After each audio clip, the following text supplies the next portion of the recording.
Olá, recebam as boas-vindas ao Câmara Reentrevista. Hoje vamos conversar com o Josier Vilar, que é o presidente da Associação Comercial do Rio de Janeiro.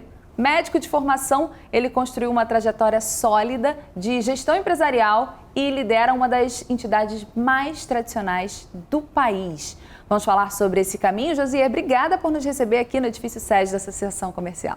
Eu é que agradeço, Mariana, poder estar compartilhando com o Câmara Rio todos os pensamentos estratégicos que temos aqui na nossa instituição bicentenária, para que nós possamos compartilhar com toda a população do Rio de Janeiro o que pensamos e como podemos contribuir para o Rio de Janeiro voltar a ser aquele lugar atrativo, seguro, para se viver, para se trabalhar, para se empreender, para se investir e para se visitar.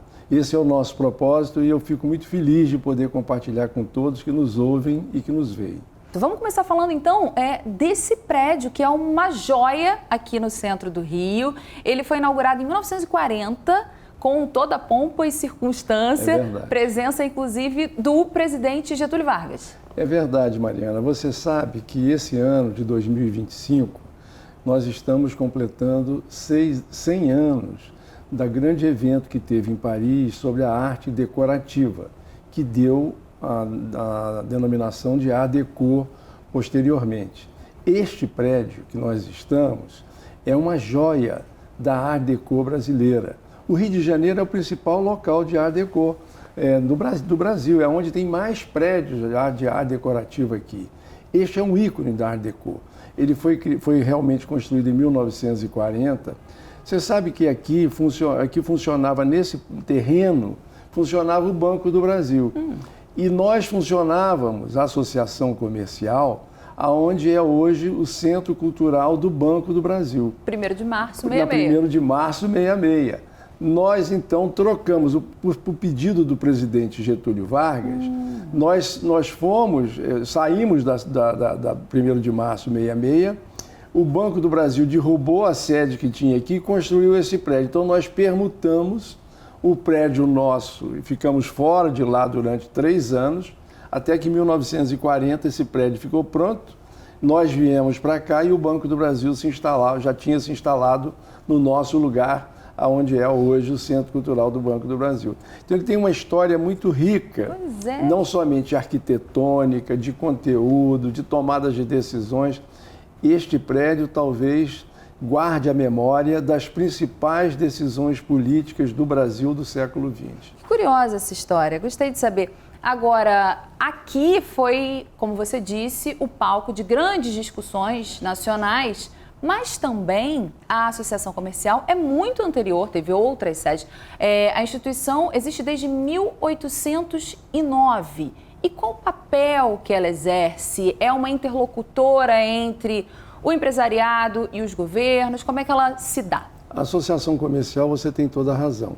Ela foi criada em 1809, aonde hoje funciona a Casa França-Brasil. No início do século XIX, o Brasil não tinha indústria, não tinha serviço, a única coisa que tinha era comércio.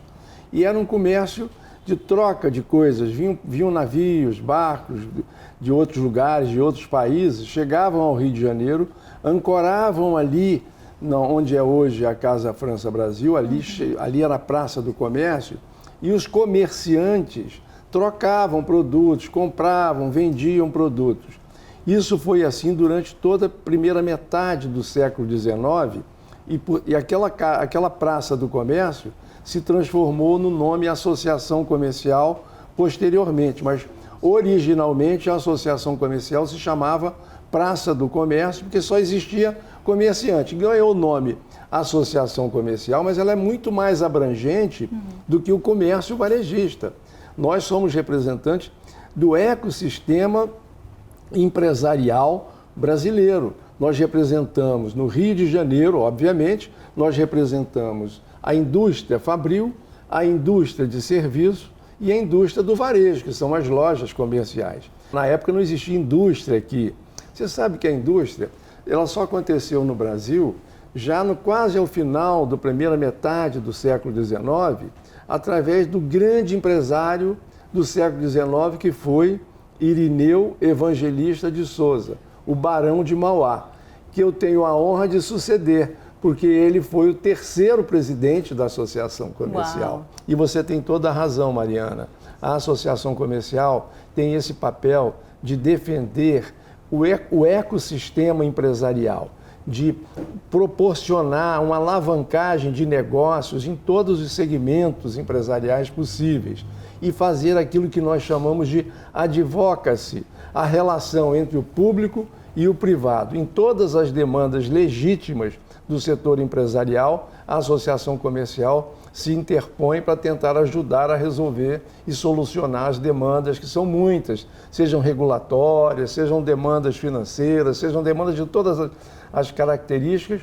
A Associação Comercial tem que ter esse papel e tem exercido esse papel ao longo desses 2 séculos de existência com muita altivez. Pois é, não é à toa que aqui é conhecida também como a Casa de Mauá, né? Casa de Mauá. Eu tenho muito orgulho de ser sucessor de Mauá nessa linha sucessória da presidência da nossa instituição. Mas como é que você chegou até aqui? Pois é, isso é uma curiosidade. Eu sou um presidente improvável, porque eu sou médico. Fui professor de clínica médica da Universidade Federal Fluminense e exerci atividade médica assistencial durante 25 anos. Os primeiros 25 anos da minha profissão médica, eu exerci como médico assistencialista. Depois eu resolvi empreender e levar para o ambiente do empreendedorismo os meus conhecimentos de trabalho que eu tinha tido ao longo da minha vida profissional para exercer com dignidade, fazer as coisas bem feitas, com qualidade. Eu sempre fui um cultivador da qualidade do trabalho que a gente deve exercer. E eu comecei a exercer a minha atividade profissional criando uma empresa de home care. Nós tínhamos muitos pacientes aidéticos aqui no Brasil, de tratar em casa esses pacientes. Eu criei a primeira empresa de home care no Brasil, pensando nesses pacientes, mas depois ampliou para tudo quanto era tipo de doença, para tratar em casa as pessoas, porque tem pessoas que preferiam ficar em casa, se tratando em casa, do que dentro de um ambiente hospitalar. Hoje é impossível não imaginar essa realidade. Exatamente. E a minha empresa cresceu muito, e cresceu e prosperou, e depois eu passei a participar aqui da Associação Comercial no Conselho de Saúde, já chamado por Zé Luiz Alqueres, que era o presidente aqui da associação, para eu criar o Conselho de Saúde. E eu criei o Conselho de Saúde e, posteriormente a isso, os beneméritos e grandes beneméritos da associação resolveram me designar benemérito da associação pelo trabalho que eu tinha feito no Conselho de Saúde. E, recentemente, tiveram essa loucura de me eleger presidente da Associação Comercial. E aqui estou eu, muito feliz de poder estar contribuindo para o Rio de Janeiro. Pois é, desde 2023 você exerce esse cargo.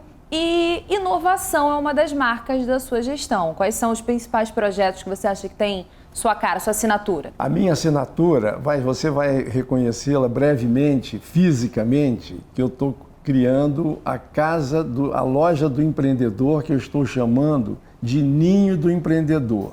Não é porque eu seja flamenguista, não. É porque houve um consenso geral que o Ninho do Empreendedor seria o nome mais adequado para acolher empreendedores jovens. Eu criei 25 conselhos empresariais. Um dos conselhos que me dá muita alegria é o Conselho das Favelas, Comunidades e Economia Solidária. Umas jovens de diversas categorias lá dentro, fazendo coisas importantes na periferia do Rio. E eu preciso, nesse meu mandato, que está concluindo agora, e que eu sou candidato à reeleição, caso reeleito, eu quero dar continuidade a esse trabalho de construir um ambiente que eu possa acolher os pequenos empresários, microempresários, especialmente as mulheres microempresárias, e dar a elas condições financeiras de poder prosperar nos seus negócios. Estamos fazendo um acordo com o Fundo Estímulo, que é um fundo criado pelo professor Yunus, de Bangladesh, que criou um banco chamado Grameen, que que é um banco que financia o microcrédito. Porque a maioria das pessoas que precisam de microcrédito são valores pequenos, é 3, 4, 5 mil reais para comprar uma máquina de costura, para aumentar a produção, para comprar um fogão maior, para aumentar a sua produção de alimentos. Investimentos iniciais, na maioria das vezes. Investimentos iniciais ou mesmo pequenos investimentos para crescer o negócio. Então, o nosso banco, esse fundo, ele empresta sem garantias. A garantia, por isso que ele vai ser o empréstimo para 99% é para mulheres. E quem é a garantia desse empréstimo é uma outra mulher que assina como avalista dela. Então a gente precisa estimular esse microcrédito para a economia do Rio de Janeiro crescer, e é através do microcrédito, do pequeno empresário, do médio empresário, que eu quero dar um destaque muito grande na minha administração, caso eu eleito nos próximos 2 anos. Nós vamos captar os dados existentes na Junta Comercial, na FEComércio, na Firjan, no Sebrae e no IBGE, que são dados públicos, e a partir desses dados disponíveis, nós vamos poder definir a condição demográfica da população, a faixa etária, sexo, não sei o que, idade de cada pessoa que vive no Rio, aonde ela está morando, a condição socioeconômica dessas pessoas, os hábitos de consumo dessas pessoas. Então, se você, Mariana, quiser montar um negócio, a associação comercial vai te disponibilizar informações para você investir no seu negócio, numa região que existam pessoas que comprem, que tenham o hábito de comprar, que tenham capacidade de pagar. Não adianta, se você quiser abrir uma loja de grife, de roupas caras, você não vai abrir isso numa região onde a condição socioeconômica é baixa. Enfim, vai ser um ambiente de resolver o problema do empreendedor do Rio de Janeiro, muito particularmente. Eu quero ajudar muito também os empreendedores que estão inovando na nossa cidade.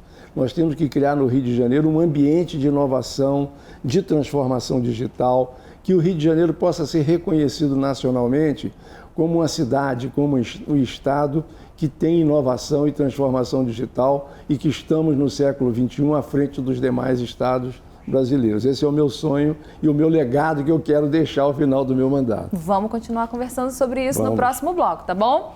Câmara Rio, entrevista volta já, não saia daí.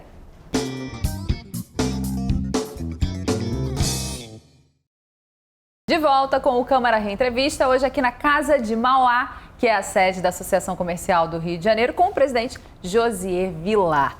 Presidente, o senhor é potiguar, veio para o Rio com 12 anos, começou a trabalhar cedo. Qual o contexto da sua vinda? Não, na realidade eu vim até mais cedo para o Rio. Eu cheguei no Rio com 5 anos de idade.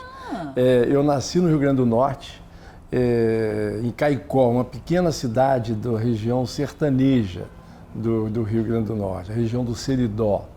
Meus pais vieram para cá tentar a vida, como fazia uma grande, imensa maioria de brasileiros do Norte e do Nordeste. Vinham para o Rio de Janeiro, porque aqui era a capital da República, aqui se oferecia oportunidades de trabalho, e eles vieram tentar a vida no Rio de Janeiro, mais especificamente em Niterói, para onde eu fui menininho, chegamos lá ali com 5 anos de idade. Eu tive muita ajuda no caminho, Mariana, muita ajuda no caminho. Eu acho que você busca as coisas também.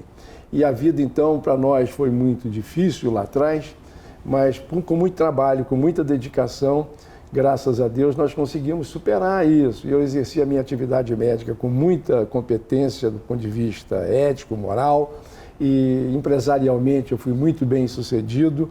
Minha trajetória de vida, e neste momento, com os meus filhos já crescidos, já profissionalmente bem encaminhados, eu não precisava mais estar aqui. Eu não sou político profissional, não tenho ambição eleitoral, não tenho desejo de ter.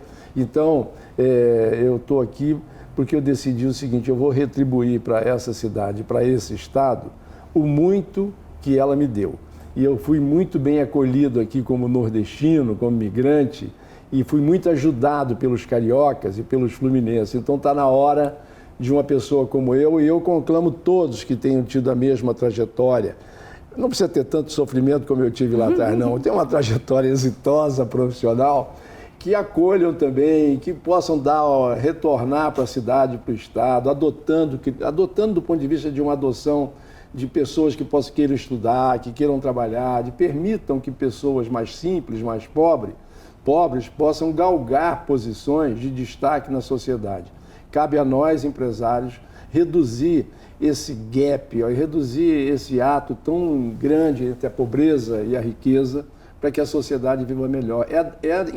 Assim, do ponto de vista econômico, é muito importante que se reduza a pobreza, porque todos viverão melhor, inclusive os mais ricos ganharão mais dinheiro com a redução da pobreza. Agora, José, você acha que outra forma de contribuir para a sociedade é compartilhar conhecimento? Você é autor de livros, de artigos, e sempre trazendo esses temas que você considera relevantes para as discussões. Eu considero fundamental. Eu acho que aqueles que não queiram contribuir de outra forma, contribuam compartilhando o conhecimento.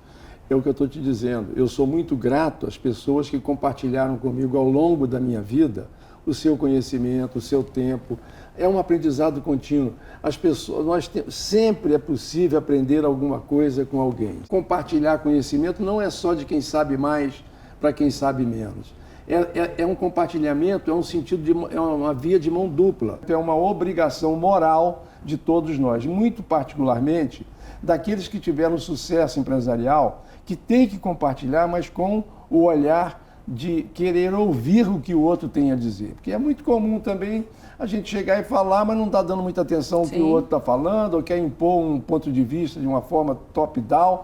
Então eu acho que está na hora da sociedade entender que só existe crescimento se for num modelo colaborativo, no modelo criativo e no modelo crítico de conhecimento, entendeu? Eu sou muito favorável e defendo muito que tenhamos todos a obrigação de compartilhar o que sabemos. José, eu contei aqui, né? Datilógrafo, servidor do Tribunal de Contas, professor, empresário, mas a medicina nunca ficou de lado, porque você também é o fundador, o responsável pelo FIS, a iniciativa FIS. O que é isso? Isso é o seguinte, Mariana, eu sempre trabalhei muito com inovação. Eu sempre olhei a inovação como um desafio grande de todos nós, na vida pessoal, na vida profissional. E quando eu era o presidente do Conselho de Saúde aqui, e deixei de ser o presidente do Conselho de Saúde, nós tínhamos acumulado uma experiência muito grande de reunir pessoas que pensavam diferente. Eu sou muito entusiasta da pluralidade do conhecimento, da diversidade de opinião, desde que com um propósito único. Não adianta, Mariana, eu tenho até uma filha de nome Mariana, e quando eu quero ir para Teresópolis, não tenho casa, eu posso ir por Niterói, pela ponte, pego o Magé, ou eu posso ir pela linha vermelha ou Avenida Brasil e pego a Washington Luiz. São duas maneiras de chegar em Teresópolis. Quando eles eram meninos, que eles me acompanhavam, hoje não mais, e ficava uma briga entre os filhos, um queria ir pela ponte de Niterói, outro queria ir pela linha vermelha, e nós ficávamos ali discutindo e decidíamos em comum acordo por onde ir. Hoje vamos assim, na semana que vem vamos assado. Bom, mas o propósito qual era? Chegar a Teresópolis. Então, o propósito era esse. É possível você ter uma diversidade de opinião quando você quer chegar a um lugar comum. Agora, se meu filho quisesse ir para Angra dos Reis e minha filha quisesse ir para Teresópolis, aí não tem entendimento, porque o propósito é diferente, cada um tem um propósito distinto. Então, o que eu tenho buscado é discutir o seguinte: como chegar a um propósito único nos nossos objetivos. E isso eu trouxe da medicina. A medicina sempre me levou para o caminho do propósito. Qual é o propósito da medicina? Curar você, atenuar o teu sofrimento, reduzir a sua dor, ouvir o paciente, envolver a família no tratamento. E eu busquei muito inovar nisso através da iniciativa FIS. O que é a iniciativa FIS? Esse FIS é o Fórum Inovação Saúde. Nós começamos a discutir, inicialmente eram 50 pessoas, discutindo governança, gestão, empreendedorismo, inovação, transformação digital, desenvolvimento industrial, comunicação na saúde, pesquisa na saúde, responsabilidade socioambiental na saúde. Então nós tínhamos os pilares da iniciativa FIS e com um único propósito. Qual era o propósito? A garantir o acesso da população aos serviços médicos assistenciais de qualidade. O que nós temos na iniciativa FIS é o seguinte: podem discutir o que quiser, podem propor coisas diferentes. Se o propósito for garantir o acesso da população de forma equânime a serviços médicos assistenciais de qualidade, a discussão é rica e produtiva.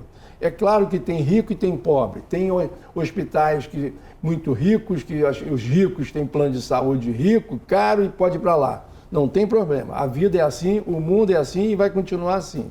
Mas eu quero que o pobre vá para um hospital mais simples, mas se ele tem um câncer, ele vai ser tratado igualzinho o câncer tratado no hospital de rico. Se o hospital tem mármore, granito, não sei o quê, ar-condicionado, lojinhas de conveniência, tem isso, tem aquilo, tudo muito bem, não tem importância nenhuma. Agora, o tratamento não pode ser diferente. Eu não aceito moralmente, nem eticamente, que uma mulher carregue um câncer de mama 2, 3 anos esperando para tratar um câncer porque não tem acesso a um serviço médico assistencial da mesma forma que o outro tem porque tem um plano de saúde. Isto não é razoável, não é aceitável, nem eticamente, nem moralmente. Então, a iniciativa FIS luta muito e batalha, faz tudo para que nós tenhamos garantido o acesso da população em igualdade de condições aos serviços médicos assistenciais no tempo certo e com a qualidade necessária, entendeu? Josier, obrigada por compartilhar aqui um pouquinho da sua história, da sua trajetória, das frentes que você atua. Foi um prazer conversar com você. Mariano, o prazer foi meu. Ainda mais que você é Mariano, o mesmo nome da minha filha que eu adoro. Muito obrigado a você e a todos do canal. Até a próxima. Até a próxima. O Câmara Reentrevista chegou ao fim. Você pode rever esse conteúdo e acompanhar toda a programação em Rio TV Câmara, pelo canal 10.3 da TV Aberta, também pelo YouTube e seguir as nossas redes sociais. Obrigada. Tchau.